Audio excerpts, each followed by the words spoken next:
Fillon.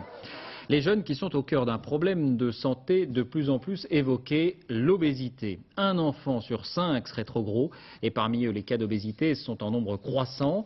Question, peut-on régler le problème par la loi? C'est ce que propose un député socialiste, Jean-Marie Le Guen. Son texte préconise notamment une demi-heure quotidienne de sport et des fontaines d'eau dans tous les établissements. Isabelle Quintard, Guillaume Viard.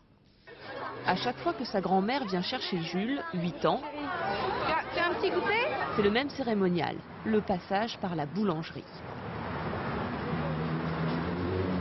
C'est pas méchant en fait, un croissant tous les jours, si.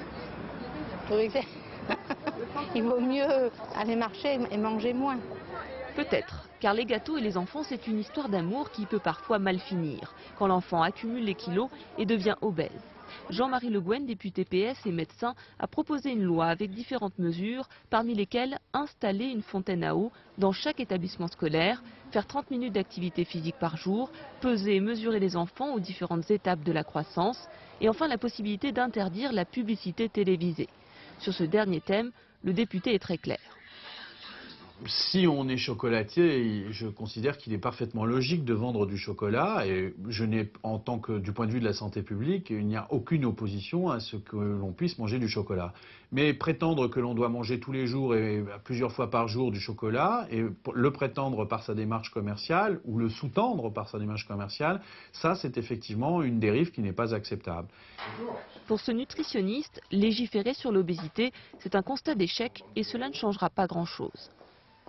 On ne peut pas arrêter l'explosion de l'obésité qu'on observe actuellement.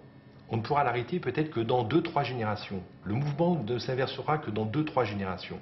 Et je ne crie pas au loup en disant ça, malheureusement tous les chiffres sont en train de le prouver. Donc on va continuer à dégrader, quelles que soient les mesures prises, on va continuer à dégrader notre poids dans les années qui viennent. 6. En France, l'obésité grignote du terrain. Le nombre d'enfants atteints double ainsi tous les 15 ans.